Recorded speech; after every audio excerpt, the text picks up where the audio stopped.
지난 금요일 날에는 육신에 속한 사람, 육신이 무엇인가, 육신, 육체라고 하는 언어로 쓰여져 있는 신약 성경에 있는 모든 구절을 찾아서 말씀을 드렸는데요.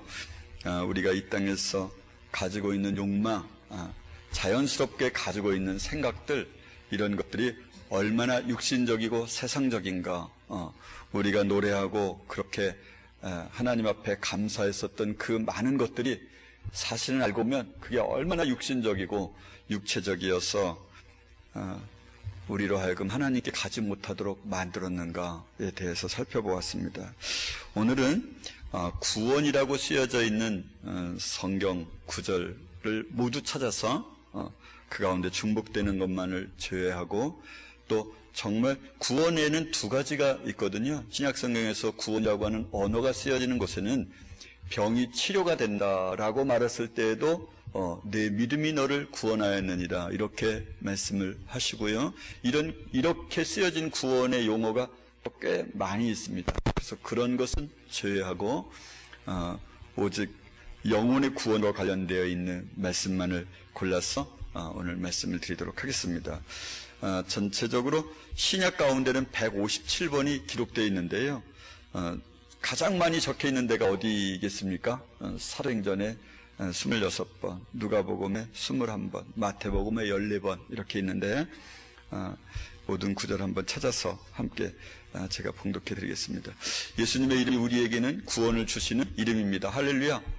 예수님이라고 하는 이름이 자기 백성을 저의 죄에서 구원할 자다, 이런 뜻이니까요.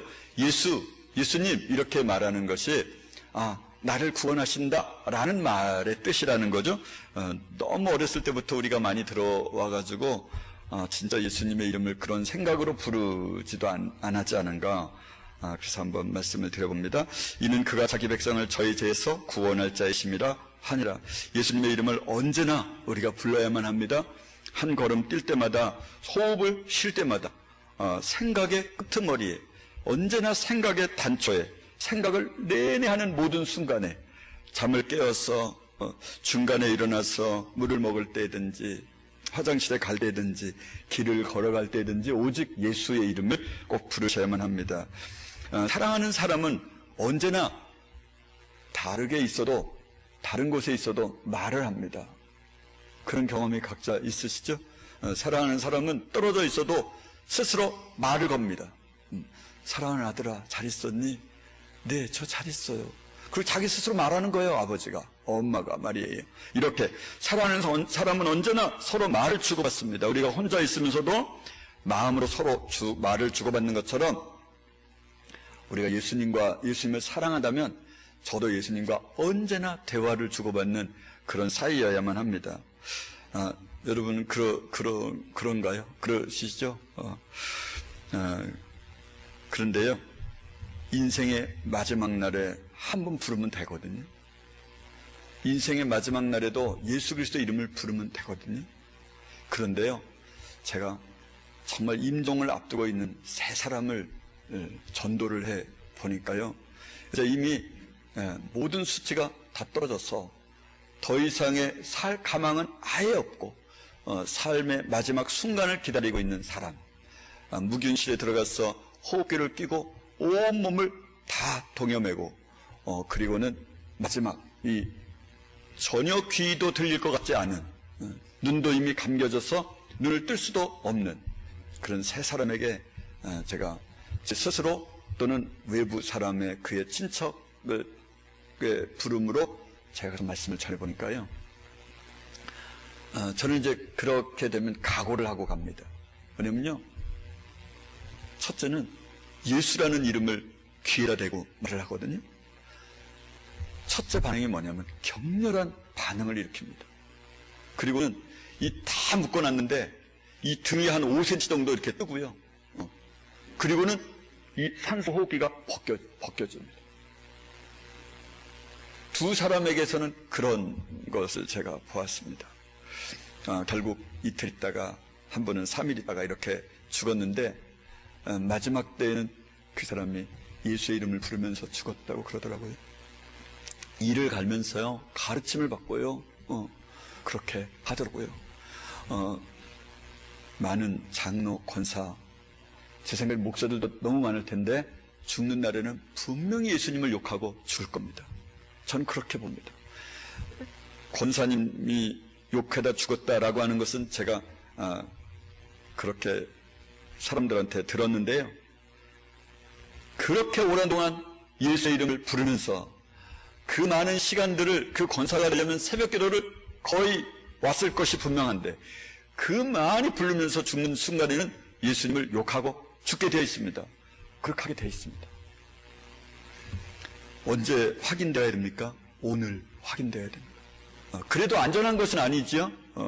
여러분 끝까지 인내하는 자가 구원을 얻게 됩니다. 오늘 말씀해 보면은 끝까지 나중까지 견디는 자는 구원을 얻으리라.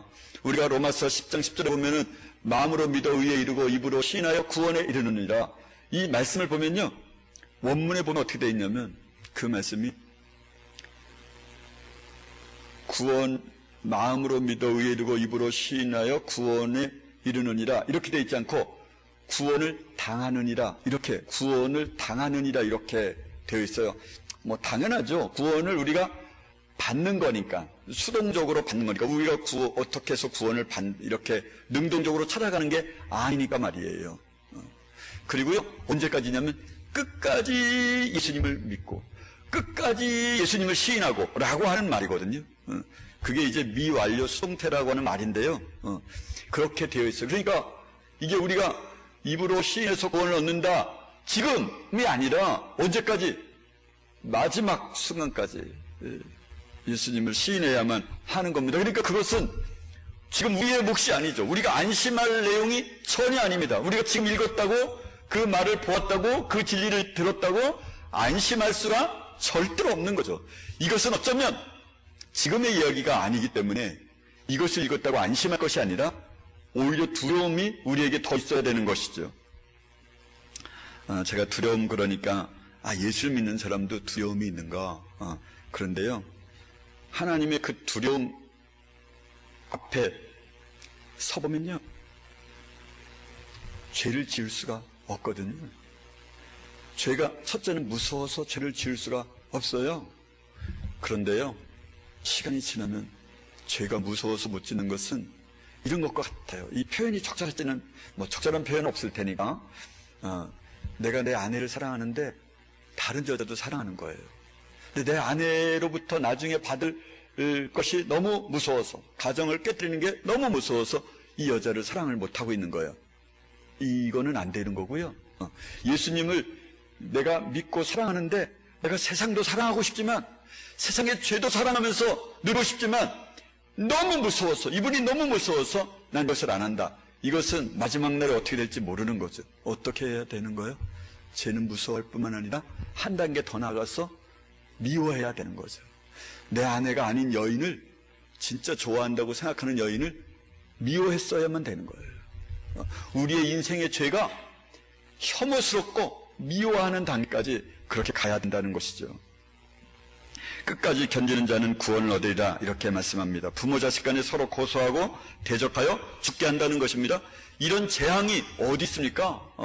부모 자식 간에 서로 싸워서 고소해서 죽게 만들어요. 남의 집은 가정이 화평하게 잘 지내고 있는데 정반대의 일이 일어나는 거예요. 욥도 아내로부터 버림을 받았습니다. 그러나 끝까지 견뎌야만 합니다. 끝까지 예수님의 이름을 불러야 합니다. 이런 부자가 천국에 들어가기 힘들다라고 하는 말씀에 보면 부자는 천국에 들어가기가 어려우니라. 다시 너에게 말하는 이 약대가 바늘기로 들어가는 것을 부자가 하나님의 나라에 들어가는 것보다 쉬우니라 하신대. 제자들이 듣고 심히 놀라 가로되 그런즉 누가 구원을 얻을 수 있으리까? 제자들은 누가 구원을 얻을 수 있으리까를 자주 예수님한테 물어보았습니다. 여기 한 군데가 아닙니다. 누가 구원을 얻을 수 있으리까? 오늘 많은 교회들은 말하기를 교회 안에만 딱 들어왔다 그러면 이 가운데 구원을 받을 수 없는 사람이 누구입니까? 라고 우리의 영혼이 우리에게 스스로 물어봐요. 그러니까 이게 말이 안 되는 것이죠. 예수님과 직접 대화를 나눴던, 예수님과 함께 길을 걷고 함께 가르침을 받고 함께 먹었던 이 사람들이 고백하기를 예수님 그럼 누가 구원을 얻죠? 이렇게 말을 했다는 거예요. 부자의 정의가 무엇일까요? 상대적일까요? 절대적일까요? 부자에 대한 정의는 전혀 나와 있지 않아요. 우리 학부모님 중에 한 분이 그러시더라고요. 올해 정도, 초 정도 됐다고 생각되는데, 목사님, 여기서 부자라고 말하는 것은 23평짜리 아파트를 가지고 있는 것을 말할까요? 아니면 30평짜리 아파트를 가지고 있는 것을 말할까요? 아니면 소유가 아니면 전세를 말할까요? 아니면 월세를 말할까요? 이렇게 묻더라고요. 제가 그냥 웃고만 말았어요. 저도 대답해 줄 언어가 없거든요. 저도 모르겠어요. 그거는요. 그런데 부자의 정의에 대해서는 전혀 말하고 있지 않아요. 그러니까 상대적일지 절대적일지 우리는 상대적이라고 말하고 싶은데, 그리고 뭐 퍼센티지 비율로 말하고 싶은데 서열적으로 매기면 상위 5%에 있는 사람을 부자라, 여기서 말하는 부자라 이렇게 말하고 싶은데, 그런데 성경에는 그런 표현이 없어요. 단지 한 가지만은요, 사람이 사랑하는 사람은요, 제가 시골에서 옛날에 살다 보니까요, 지금은 그래도요, 누가 이렇게 암에 걸렸다 그러면 그 집 재산 전부를 다, 땅들을 다 팔고 집까지 팔고 빚까지 얻어가지고 병을 고치는 일은 별로 없더라고요. 왜냐면 그만큼 부자가 된 거예요. 한 사람을 치료하는데 그만큼은 이제 안 되는 거예요. 그런데 제가 어릴 때 중고등학교 시절에 보면은 한 사람이 죽는다 그러면 그 집 소를 팔더라고요. 그 다음에 그 집의 땅을 팔아요.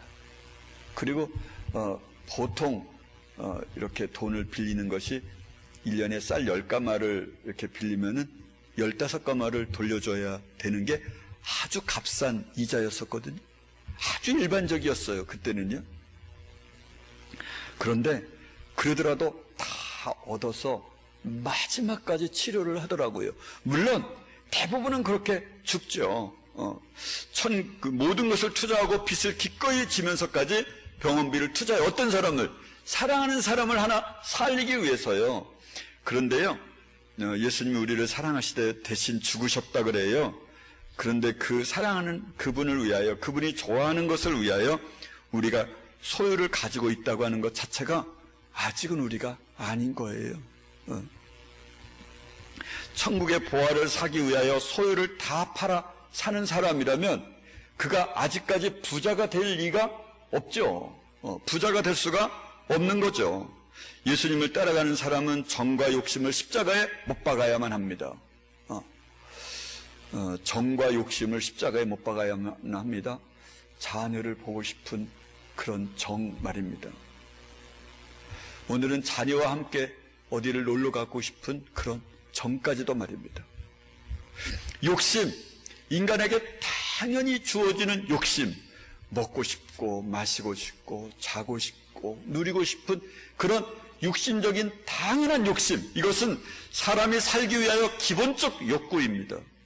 그런데도 불구하고 여기서 말할 때 정과 욕심을 십자가에 못 박고 라고 하는 말은 그냥 다른 사람을 죽이면서까지도 돈을 취하려고 하는 마음, 아니면 다른 여인을, 아닌 다른 남자를 그렇게 탐하는 마음, 재산을 탐하는 마음이라고 정의하고 있지 않는 것으로 볼 때 우리의 사사로운 모든 욕심, 모든 계획, 예수 그리스도와 상관없는 그 모든 것, 이것은 다 십자가에 못 박아야 되고 자기 자신을 철저히 부인하면서 예수님을 쫓아야만 합니다.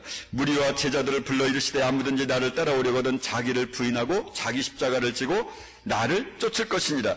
자기의 옛자를 철저히 부인해야만 합니다. 내가 남보다 좋아지고 싶고 이름을 떨치고 싶은 그런 악한 마음, 이런 것들을 송두리째 없애버려야만 합니다. 먹는 것과 입는 것과 가지고 있는 것과 못 가지고 있는 것의 리스트를 작성해 가면서 그것을 취하기 위하여 그렇게 마음을 두고 있는 것, 이런 것까지도 다 없애야만 합니다. 휴가에 정신이 팔려 있는 것, 이것은 구원의 길에서 멀어지고 있다고 하는 뜻입니다. 누구든지 제 목숨을 구원코자 하면 잃을 것이요 누구든지 나와 복음을 위하여 제 목숨을 잃으면 구원하리라. 여러분, 저와 여러분은 우리의 목숨을 구원코자 하기 위하여 스스로 구원코자, 우리의 목숨을 말입니다. 우리의 생명을 구원코자 노력해요. 내일을 위하여 저축을 하죠. 내일 때문에 자녀를 교육을 시키죠. 그래서 경쟁력 있는 사람을 만들어요. 그러면요, 잃는다는 거예요. 누구든지 나와 복음을 위하여 제 목숨을 잃으면 구원하리라. 그저 내일은 나에게 없고 오늘만이 내게 주어진 하루라고 생각하면서 예수님 앞에서 최선을 다하는 삶, 그런 사람은 구원을 받는다는 거예요. 누구든지 이 음란하고 죄 많은 세대에서 나와 내 말을 부끄러워하면 인자도 아버지의 영광으로 거룩한 천사들과 함께 올 때에 그 사람을 부끄러워하리라. 사람 앞에서, 어떤 사람 앞에서라도 예수님을 전해야 하는데 부끄러워서 말을 못한다. 그러면 어떻게 됩니까? 그러면은 예수님도 하나님 앞에서 그 사람을 부끄러워 하시겠다는 거예요. 말을 안 해주겠다는 거죠. 중보를 안 해주겠다는 거예요. 구원을 해주지 않겠다라는 거예요. 아직 우리가 그렇지 않습니까? 어떤 사람 앞에서는 쉽게 말을 할 수 있지만 어떤 분위기 앞에서 확 짓눌려서 더 이상 그리스도 예수의 말씀을 전하지 못하는 사람. 그래서 하나님이 오늘도 우리를 놀라운 은혜로 살려주신 것이죠. 아침이 되면 하나님, 그래도 내가 너무 부족하여 온전히 순종하지 못해서 아직도 나를 살려주신 것을 너무 감사합니다. 말씀대로 내가 순종할 수 있는 그런 기회를 오늘도 마음을 허락해 주십시오. 이렇게 말씀해야 되는 것이죠. 믿고 세례를 받는 사람은 구원을 얻을 것이요 믿지 않는 사람은 정죄를 받으리라. 그러니까 저와 여러분은 세례를 받았죠, 대부분요. 근데 믿고 세례를 받는 사람은 구원을 얻을 것이요 라고 하는 이 믿고라는 말이 정말 맞는지는 언제나 확인해야만 합니다. 우리가 결혼할 때도 한 남자와 한 여자가 서로 믿고 그래서 결혼을 하죠. 중간에 이혼하는 사람이 얼마나 많고 사랑의 관계로 이어져 있지 않고 그냥 의무적 관계로 이어져 있는 것이 너무나 많은 것을 보면은 오늘 우리가 예수님을 믿는다라고 하는 말이 내일도 믿는다라고 하는 말로 연결되어질 확률이 그렇게 많지는 않는 거예요. 의무적으로, 관습적으로 어려서부터 예수를 믿었기 때문에 그렇게 믿는 것은 아닌가? 끊임없이 점검해 보아야만 합니다. 돌밭과 가시떨기밭, 옥토밭을 사람들은 구분할 수 없습니다. 다른 사람은 적어도 다른 사람은 적어도 분별할 수가 없습니다.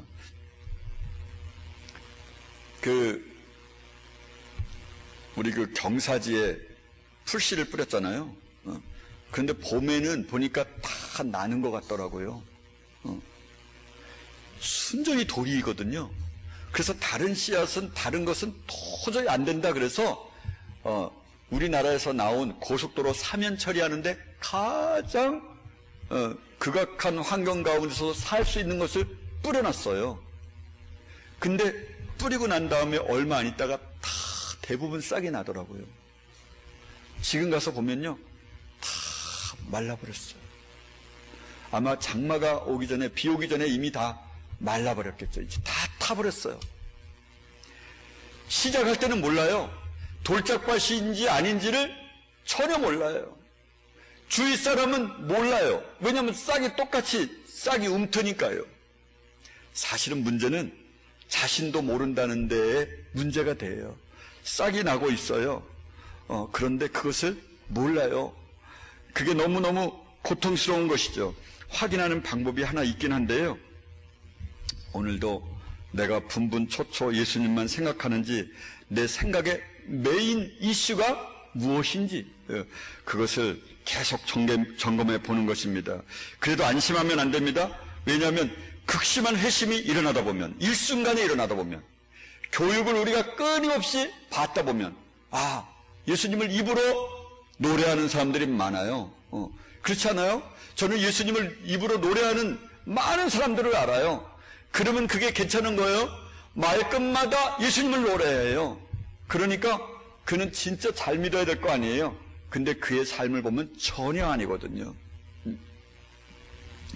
여러분, 바람난 여인이요, 언제 보니까요, 남편의 이름을 더 많이 부르더라고요. 우리 남편이. 그런데요, 그 여인이 바람이 나더라고요. 그러니까 우리 예수님, 말끝마다, 이끝마다 그렇게 말을 한다고, 그런다고 내가 과연 굳건히 예수님 앞에 마지막까지 설 수 있는가? 내가 진짜 옥토밭인가? 이것은 시간이 지나봐야 알아요. 그러니까 오늘 생각해 볼 수 있는 게 아무것도 없어요. 그러니까 우리는 두렵고 떨림으로 우리의 구원을 이루어갈 수밖에 없는 것이죠. 길가밭에 떨어진 씨앗이 무엇일까? 그것을 보면은요, 많은 책을 읽는 사람이라고 저는 생각해요. 이 책을 읽으면요, 요즘에 사람들이 쓰는 책들은요, 굉장히 논리정연하거든요. 제가 대학을 처음에 갔을 때 공대를 갔는데 거기는 공과대학 이렇게 명칭을 붙이는데요, 인문사회 계열을 하는 데는 뭐라고 붙이냐면 사회과학대학. 이래서 아니 과학도 같이 배우나? 이렇게 생각했는데요, 과학을 배우는 게 아니더라고요. 그런데도 과학이라는 말을 대부분 붙여요. 근데 제가 한 가지 알게 된 거는요, 제가 대학원을, 법과대학원을 다녔는데 논리가 얼마나 정연한지 몰라요. 수학처럼 논리가 정연해요. 읽으면 거기에 함몰이 돼요. 그 논리가 쏙 빨려 들어간단 말이에요.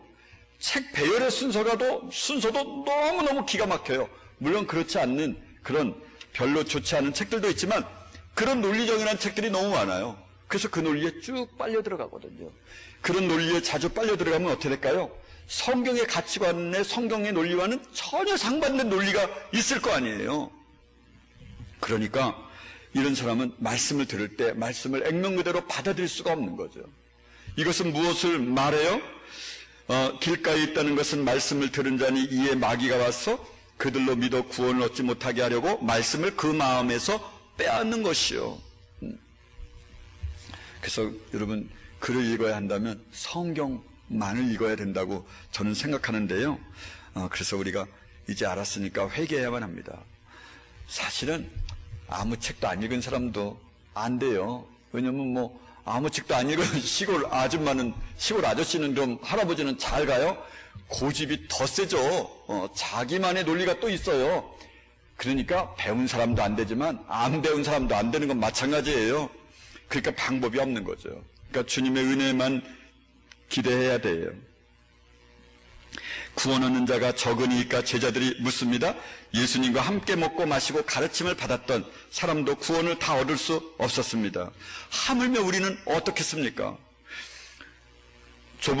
혹이 여짜오되 주여 구원을 얻는 자가 적으니까 저희에게 이르시되 좁은 문으로 들어가기를 힘쓰라. 내가 너희에게 이르노니 들어가기를 구하여도 못하는 자가 많으리라. 사람들은 대부분 다 넓은 길로 가요. 사실은 그게 너무 안타까워요. 우리가 처음으로 이제 한 7, 80년대에는 뭐라고 말했냐면 감리교회는 구원이 없어. 감리교회는 천국을 못 가. 이랬어요. 그래서 70년대 초반에 부흥사들이 이런 말을 했어요. 어떤 부흥사는 천국에 가면은 너 무슨 교인이야? 감리교인이야? 나가 너는. 이렇게 그런 이야기를 좀 많이 들었어요. 그런 시간이 지나자 80년대, 90년대 와가지고는 80년대는 기독교 장로회는 못 가. 그랬어요. 순서대로 그렇게 타락했거든요. 기장, 너는 안 돼. 천국에 가면 아마 감리교하고 기독교 장로회는 없을 거다. 이렇게 말했어요. 그러다가 이제 시간이 지나서 2000년대 와서는요, 어디를 말하냐면 이런 통합, 너는 안 돼. 얘들은 하나도 없을 거야, 천국에. 이런 말을 하기 시작했어요. 그래서 장로교의 주류, 원래 메인스트림이 뭐였었냐면 장로교 통합이었거든요. 예수교 장로의 그걸 예장 통합 측이라 그래요. 아니, 그렇죠. 예장 통합 측. 이게 메인이었어요. 근데 이제 시간이 지나면서 합동이 그 세를 불려가면서 합동은 합동 측에 들어오는 목사를 굉장히 편안하게 해줘요. 통합은 예를 들면 2년 목사라도 거기에 회원이 되려면 3년 동안 반드시 교육을 받아야 되고 이래가지고 그 조건이 까다로워요. 또 몇 점 이상이어야 되고 이렇게 까다롭거든요. 근데 합동은 그 조건을 완화시켰어요.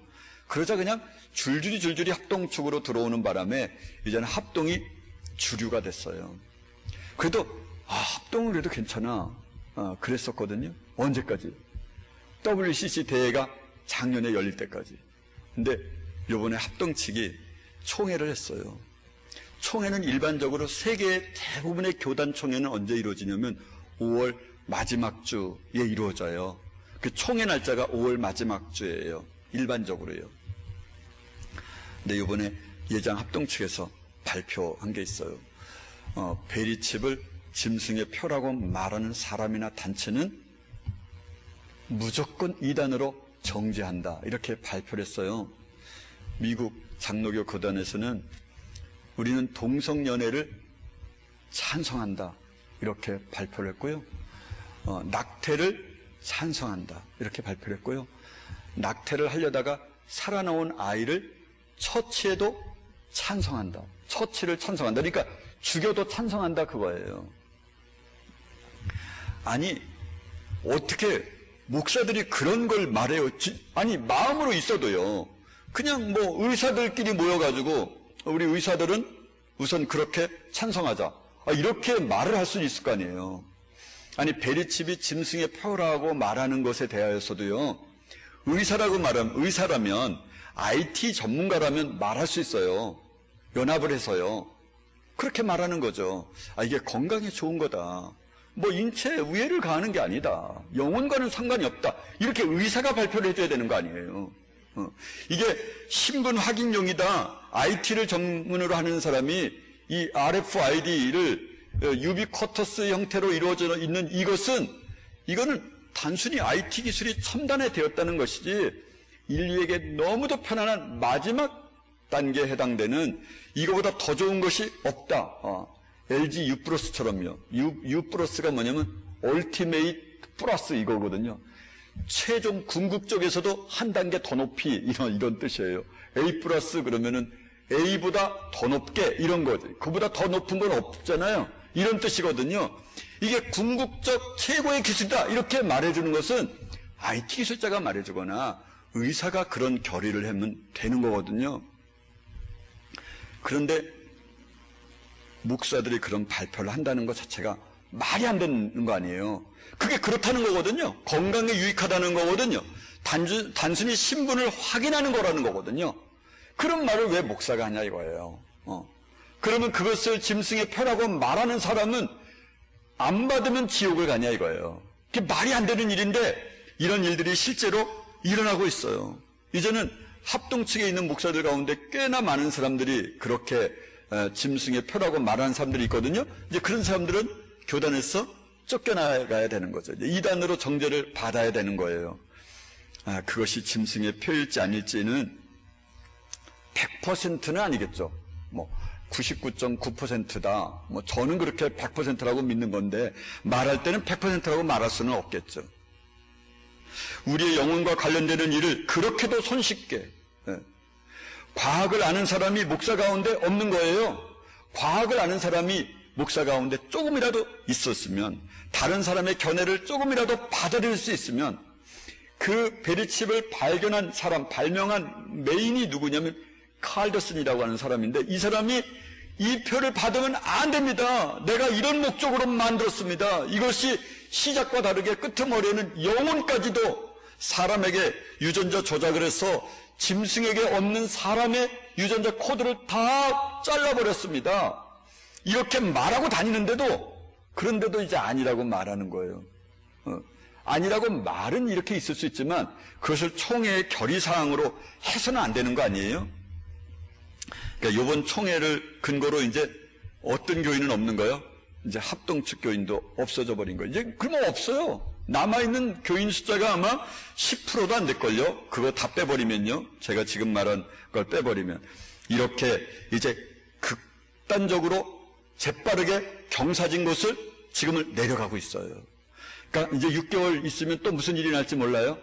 저는 생각하기를 개인적으로는 8월이 지나면 교황이 오고 나면 NCCK라고 하는 그런 우리나라 기독교 단체가 있는데 여긴 대부분의 교단들이 가입이 돼 있는데 여기 교단에서 지금 직제위원회를 열어가지고 우리가 다시 나온 곳으로 교황으로에게로 다시 돌아가자. 그래서 거기서 개신교를 교황 밑으로 소속을 시키자, 이런 회의가 상당히 많이 이루어지고 있거든요.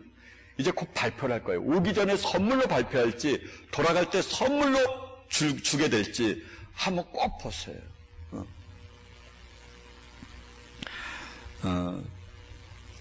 좁은 문으로 들어가기를 힘쓰라 그랬습니다. 여러분, 정말 좁은 문이 있죠. 이렇게 말합니다. 문을 한번 닫은 후에 너희가 밖에 서서 문을 두드리며 주여 열어주소서 하면 내가 너희가 어디로서 온 자인지 알지 못하노라. 너희가 말하되 우리는 주 앞에서 먹고 마셨으며 주는 또한 우리 길거리에서 가르치신나이다 하나 행악하는 모든 자들아 나를 떠나가라 하리라. 그러니까 예수님과 함께 가르침을 받았던 사람들, 예수님과 함께 오병이어와 칠병이의 기적을 맛보고 그리고 같이 먹었던 많은 사람들이 나는 모른다 그렇게 하셨다는 거예요. 전지전능하신 분이 왜 그들을 모른다 그러겠어요. 그러니까 너는 구원해 주지 않겠다 이런 뜻이잖아요. 오늘 우리에게는 이렇지 않을까요? 나는 일주일에 몇 번씩 하나님이 기뻐하시는 예배에 참석하고 찬양을 하루에도 몇 차례씩 찬양을 드리고 내가 성경을 정기적으로 읽었으며 내가 기도를 열심히 하였나이다. 당신께서 나에게 먹을 것을 공급해 주었던 오병이어와 칠병이어의 기적을 우리 내 인생의 삶 가운데 얼마나 많이 경험하였습니까? 주님께서 한때는 저에게 나타나셔서 말씀도 해주셨습니다. 그러면 뭐라 그러실까요? 내가 너를 도무지 알지 못한다. 그럴 수 있지 않을까요? 구원받는 사람이 지극히 적습니다. 노아 시대 때 방주 예비할 동안에 하나님이 오래 참고 기다리실 때 순종치 아니하던 자들이라 방주에서 물로 말미암아 구원 얻은 자가 몇 명뿐이니 겨우 8명이라. 여러분 그렇습니다. 오래 참고 기다리십니다. 왜? 우리를 온전히 복종하게 될 때까지 오래 참고 기다리시는 거죠. 기다리시는 이것이 우리의 구원을 이루도록 기회를 주시는 겁니다. 그러니까 하루하루를 우리의 인생의 날에 최선의 삶을 살아야 되는 것이죠. 하나님의 나라를 제가 많은 목사들이 이런 말을 해요. 우리가 예수님을 믿는 것은 구원을 받기 위해서 믿는 게 아니라 그분을 찬양하고 그분에게 영광을 돌려드리기 위하여 만약에 예수님을 믿으면 지옥에 간다고 할지라도 나는 그 예수님을 믿는 것이다. 이렇게 설교를 하더라고요. 이 설교를 들어보니까요. 너무 감동이 되더라고요. 그래 맞아. 예수님이 우리를 그렇게 사랑하셨으니까 맞아. 구원받기 위해서가 아니라 그분이 나를 위해서 사랑했으니까 우리도 그분을 그렇게 사랑해야지. 말은 실제 너무 아름답고 고상한데요. 성경은 이렇게 되어 있습니다. 믿음의 결국 곧 영혼의 구원을 받음이라. 우리가 믿는 유일한 어쩌면 현재 우리는 우리의 영혼의 구원을 위하여 우리가 예수님을 믿는 거죠. 우리는 버텀 라인을 통과하지도 못하고 있으면서 구원이라고 하는 턱걸이를 아직도 못 넘고 있는데 그들은 말하기를 구원을 위해서 믿는 게 아니라는 거예요. 영광을 위해서 믿는 거라는 거예요. 그래서 지금도 영광을 돌리고 있는 중이에요. 그래서 영구히 이 구원의 이 턱걸이를 못하도록 그렇게 마귀가 우리의 마음을 그렇게 빼앗고 있는 중이죠. 하나님의 나라는 볼 수 있게 임하는 것이 아니요 또 여기 있다 저기 있다고도 못하리니 하나님 나라는 너희 안에 있느니라. 여기는 마치 하나님의 나라가 없다 이렇게 말하는 것처럼 들려지는데 그게 아니고요. 사람들이 많이 하나님 나라에 대해서 말을 하니까 하나님의 나라는 내 마음에 있다 이러는 거예요. 여기 섰는 사람 중에 내가 진실로 너에게 이르노니 여기 섰는 사람 중에 죽기 전에 하나님의 나라가 권능으로 임하는 것을 볼 자들도 있느니라. 그러니까 이것을 말하면 어떻게 되는 거죠? 이 액면 뜻대로 말하면 그러니까 예수님의 당시 제자들 살아있는 제자들이 반드시 하나님의 나라가 권능으로 임하는 것을 볼 거다 이렇게 쓰니까 사실은 그때 예수님의 재림이 있었어야 된다고 생각하고 많은 사람들이 그런 생각을 해요. 그게 아니고요. 성령님이 오시면 하나님의 나라가 권능으로 임하는 것을 자기가 알게 되는 거예요. 그러니까 너희들 가운데 내가 죽고 부활하고 성령을 받게 되면 너네들은 알게 될 거야. 이런 말씀을 해주시는 거거든요. 천국에 가는 사람은요, 이 땅에서도 하나님의 나라를 이루고 살다가 그냥 수평으로 이렇게 가는 거예요. 여기서도 하늘나라를 이루고 살면서 그냥 죽으면 그냥 하나님 나라로 가는 거예요. 우리의 영혼의 상태를 잘 보셔야만 해요. 무엇을 고민하고 있는지, 정말 하나님의 나라에 살고 있는 거 맞는 건지, 나는 정말 하나님의 나라에 살고 있는 건 맞다, 이렇게 말할 수 있어야만 해요. 그런 사람이 성령을 받은 사람이죠. 그런 사람이 구원의 길을 걸어가고 있는 사람이에요. 그런 사람이 오늘 죽어도 천국에 갈 수 있는 사람인 거죠. 또 저희에게 이르시되 내가 진실로 너희에게 이르노니, 이렇게 말씀하신 것처럼 진실로라는 말씀을 하나를 더 집어넣고 하나님의 나라가 권능으로 임하는 것을 볼 자들이 있느니라. 이것은 성령이 너희에게 오시면 이라고 하는 말씀입니다. 이제 마지막 때가 되면 사람들이 예수님이 여기 있다 저기 있다 그런다는 거예요. 지금도 그렇죠. 우리나라에만도 37명이 있다 그래요. 또 죽으면 또 생겨나나 봐요. 계속 숫자는 바뀌지 않더라고요. 저도 몇 차례 전도를 하다가 진짜 예수님이 오셨는데 그것도 모르냐고, 나랑 같이 가보자고, 그런 사람을 제가 한 2사람을 그렇게 전도를 했었는데요. 가지 말라는 거예요. 여기 있다 저기 있다 보라 여기 있다 하리라. 그러나 너희는 가지도 말고 쫓지도 말라. 번개가 하늘 아래 이편에서 번듯하여 하늘 아래 저편같이 비침같이 인자도 자기 날에 그러하리라. 그러니까 예수님이 오셨다 이런 말에 마음이 동요되지 말라는 것이죠. 예수님이 다시 오시는 때에 대해서는 노아의 때에 된 것과 같이 인자의 때에도 그러하리라. 노아가 방주에 들어가던 날까지 사람들이 먹고 마시고 장가들고 시집가더니 홍수가 나서 저희를 다 멸하였으며, 여러분 우리도 요즘에 먹고 마시고 사고 팔고 심고 집을 짓죠. 롯의 때와 같으리니 사람들이 먹고 마시고 사고 팔고 심고 집을 짓더니, 롯이 소돔에서 나가던 날에 하늘로서 불과 유황이 비오듯 하여 저희를 멸하였느니라. 인자에 나타난 날에도 이러하리라. 사람들이 먹고 마시고 사고 팔고 심고 집을 짓는 일에 마음이 골똘해 있는 거예요. 아마 정말 예수를 믿는 사람은 그럴까?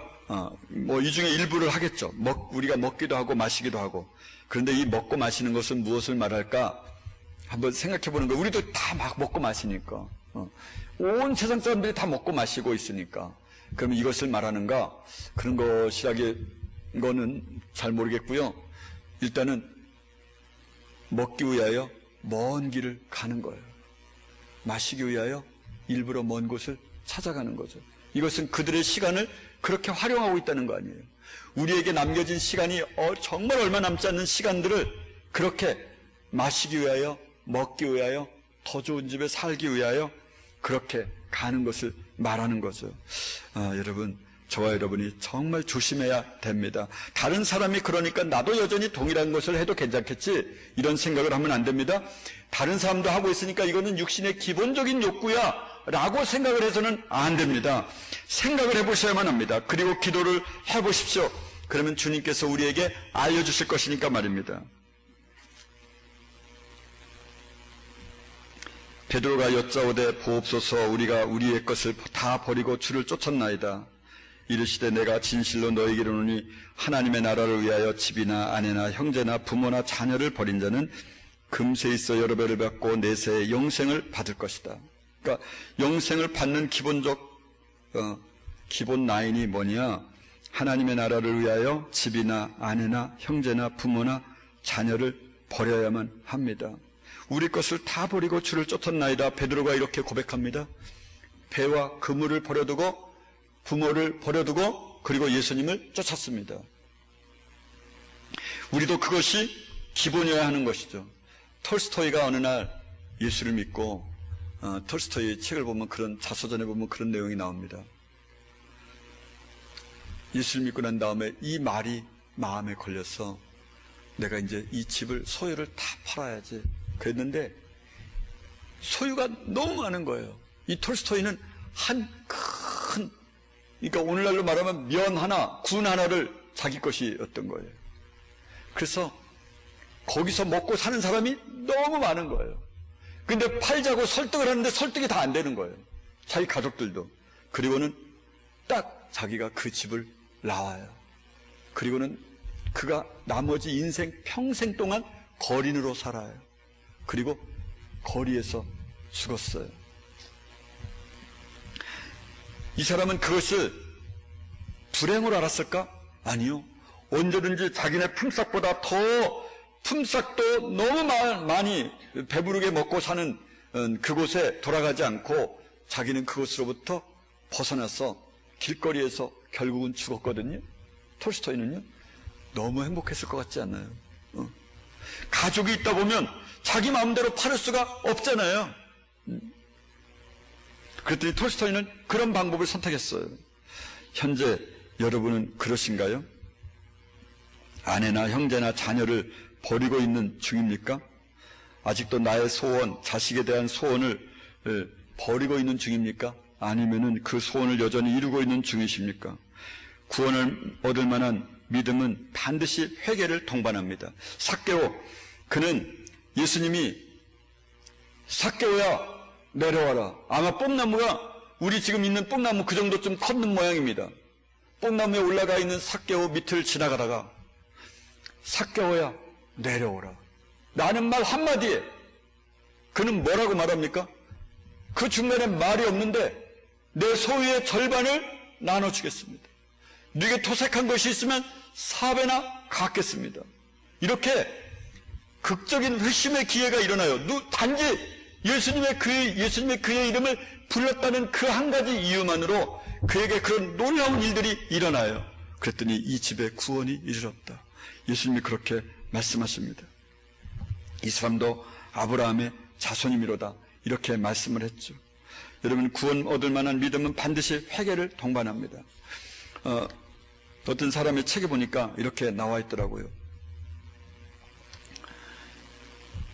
그 뽕나무에 이 삭개오가 올라갈 줄을 미리 알고 하나님께서는 그 오래전부터 이 거리에 뽕나무 하나를 심어놓고 그곳에 짐승이 지나갈 때 얘들아 그곳에 가면 안 돼. 나의 자녀 삭개오가 올라갈 자리야. 그리고 피해가도록 만들고 사람들이 와서 도끼로 찍으려고 할 때 안 돼. 그것은 내 자녀가 구원 얻을 만한 길이야.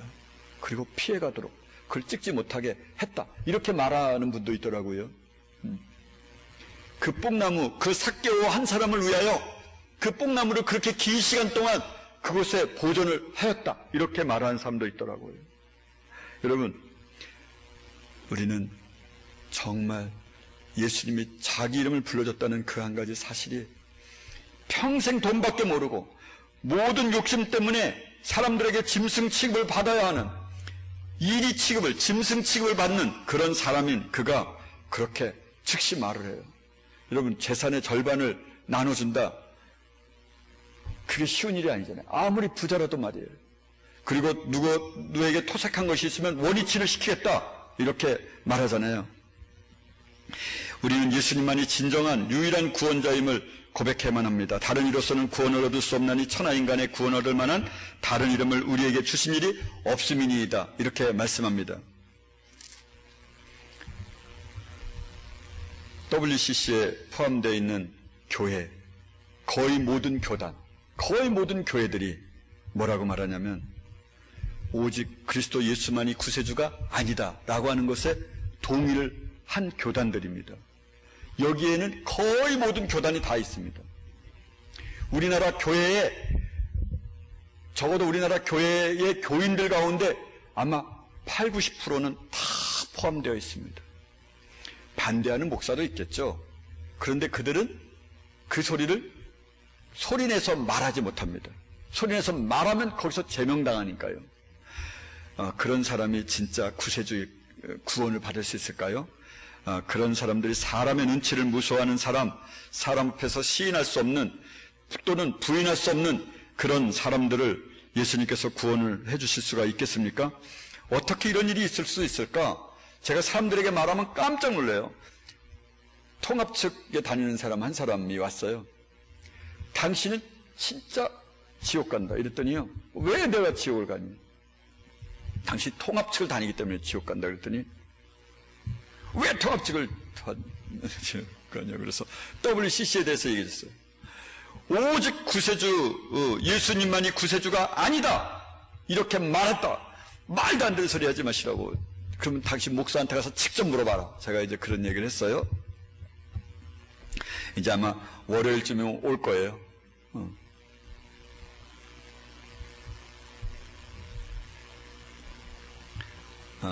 왜 이스라엘의 복음이 전파되지 않고 예수님 오시고 나서 바로 이방인에게 복음이 전파되었느냐면요, 이 백성에게 가서 말하되 너희는 듣기는 들어도 도무지 깨닫지 못하며 보기는 보아도 도무지 알지 못하는도다. 이 백성들이 마음이 완악하여져서, 그러니까 이 이스라엘 사람들 말하는 거예요. 그런즉 하나님이 이 구원을 이방인에게로 보내신 줄 너희는 알라. 유대인들에게 그렇게 하는 거예요. 너희가 마음이 완악하여져서 들어도 듣지 못하고 깨닫지 못하기 때문에 이제 너희는 포기. 하나님께서 이제 이방인에게로 이제 이 구원이 간 거야.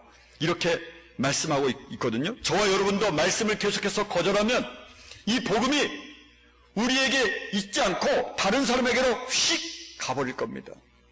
우리의 마음이 강팍해져서 완악해져서 이 말씀에 대하여 응답하지 않으면은 이 기회를 다른 사람에게로 확 주시는 거죠. 방향의 물꼬를 틀고 계시는 중입니다. 오늘날 우리 교회라고 말하는 그런 가짜들에게서 이제 복음이 확 빠져나와서 이제 다른 쪽으로 가고 있는 중이죠. 북한으로 가고 있는 중이고요, 중국으로 가고 있는 중이고요, 다른 나라로 그렇게 가고 있는 중입니다. 교회를 한 번도 안 다니는 사람에게 이 복음이 가고 있는 중이죠. 왜 그렇게 그리스도 예수를 부르짖고 있는 많은 사람들에게는 예수님이 안 나타나시더니 왜 다른 사람들에게 예수님이 나타나냐 이거예요.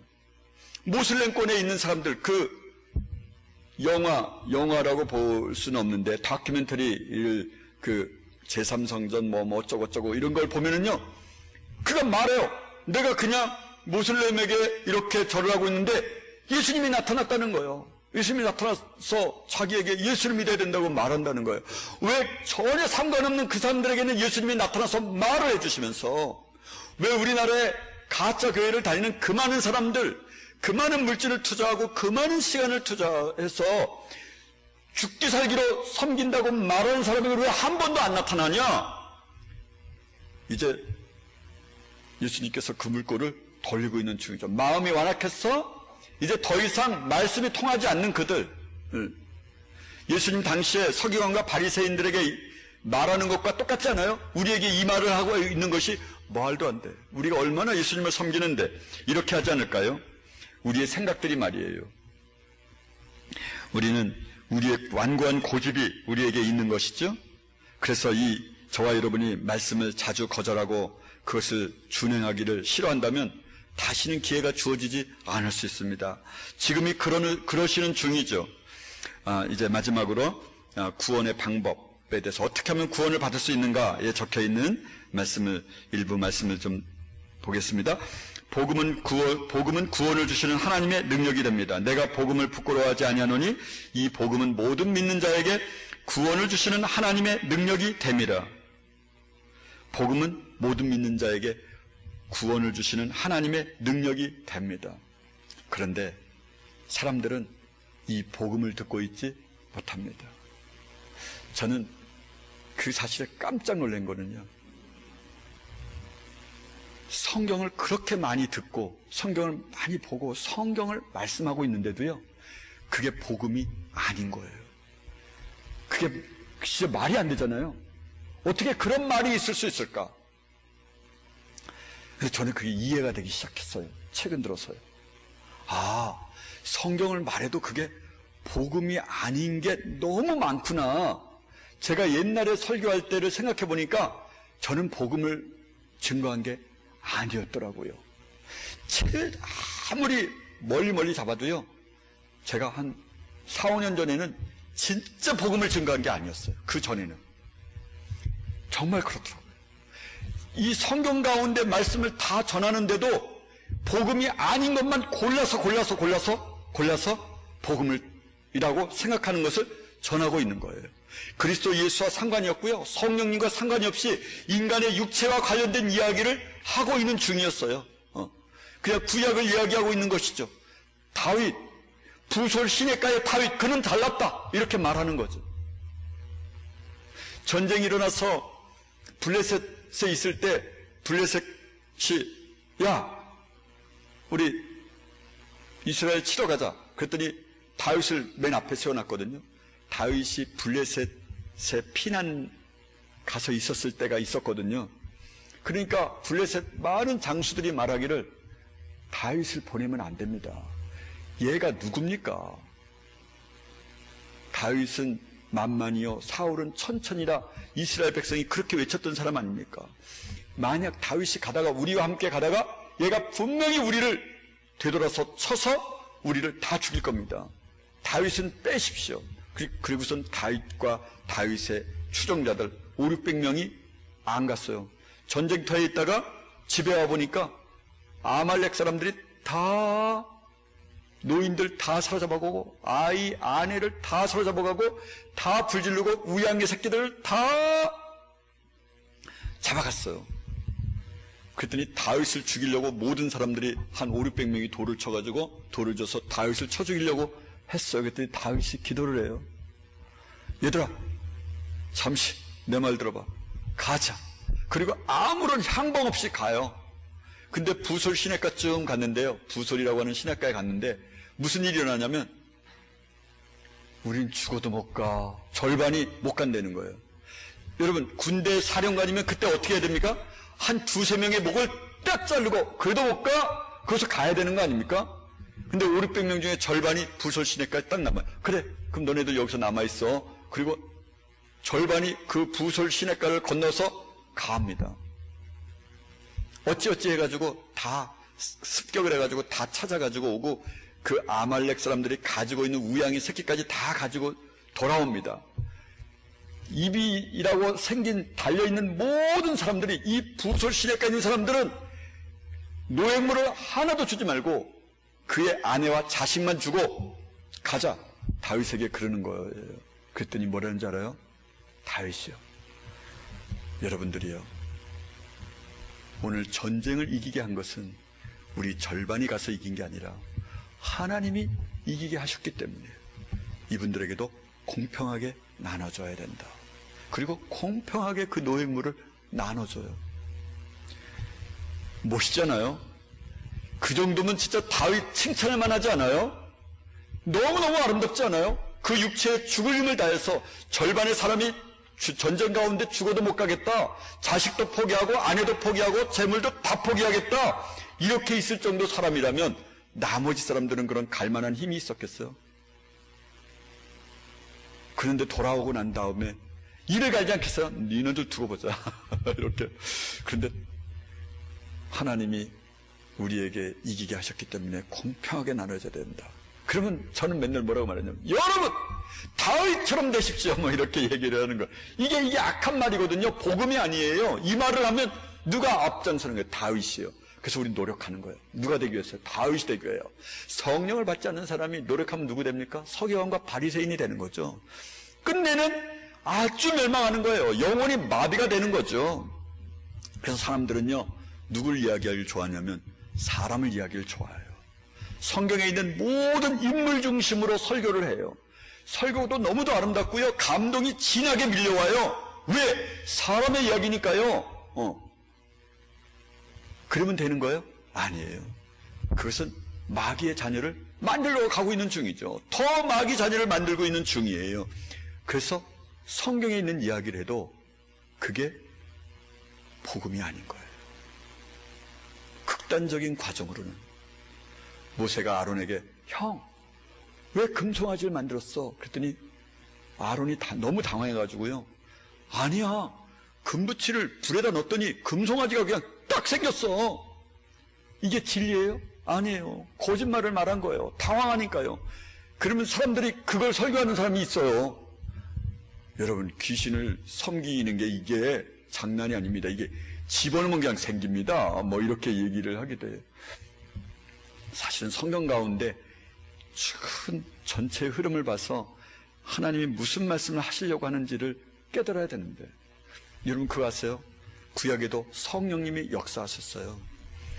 왕, 선지자, 예언자들에게 성령이 함께 하셨어요.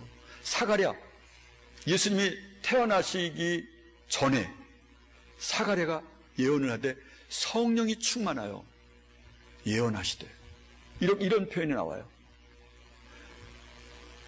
세례 요한은 예수님이 태어나기 전에 먼저 태어난 사람이잖아요. 태중에 있을 때 세례 요한이 태중 모태부터 성령이 충만하여 이렇게 말씀하고 있잖아요. 그러니까 성령을 받은 사람이 그렇게 살아가고 있는 거죠. 그래서 우리가 성령을 받아야만 다윗처럼 되는 거예요. 결론이 이래야 되는 거거든요. 이래야 그게 복음인 거였거든요. 그런데 복음을 말하고 있지 않고 듣지도 않았고 오늘날도 그렇게 복음이 전파가 안 되는 거예요. 그러니 다윗처럼 되게 해달라고 죽도록 기도하는 거 아니에요. 그 사람한테 높임 받으려고요. 그냥 존경받으려고요. 그러면 안 되는 거잖아요. 그러면 아무리 기도해도 성령이 안 오시는 거잖아요. 그래서 하나님을 그렇게 찾고 예수님을 그렇게 노래해도 그런 사람에게 예수님이 나타나실 수가 없는 거예요. 성령께서 응답해 주실 수가 없는 거죠. 우리의 교회들이 지금 그러고 있는 상태예요. 그런데 그들이 예수를 믿는다고 말하죠. 진리를 싫어하고 불의를 기뻐하는 자들에게 하나님께서 미혹의 영을 불어넣어 주사 거짓 것을 믿게 하시면 마침내 멸망시키기 위해서 그들이 그렇게 거짓 것을 믿는 거죠. 유혹을 믿는 거예요. 가짜 예수님이 나타나시도록 하는 거죠. 여러분, 제가 어느 날 에스겔 14장을 설교하게 될 텐데요. 제가 한 3, 4개월을 준비했는데 에스겔 14장을 꼭 읽어보세요. 오늘날 교회의 형태가 왜 그렇게 하나님을 잘 찾았는데도 영원한 멸망의 길로 가게 되는지, 어떻게 미혹의 영을 하나님이 그들 가운데 불어넣어 주는지에 대하여 에스겔 14장은 잘 기록하고 있어요. 꼭 한번 읽어보십시오. 오늘날 우리의 조국교회는 그러고 있는 중입니다. 그래서 저와 여러분도 정신을 바짝 차리셔야만 합니다. 하루하루의 삶이 달라야만 합니다. 하루하루의 삶이 달라졌다고 안심하면 안 됩니다. 두아디라 교회처럼요. 나중행이가 처음 것보다 많도다. 그래도 너는 안 돼. 그렇게 책망받았던 두아디라 교회처럼 말이죠. 저와 여러분이 말씀을 정말 그렇게 듣고 준행하는 일에, 어제보다는 오늘이 주님을 더 사랑하는 일에 그렇게 애써야만 합니다. 기도하겠습니다.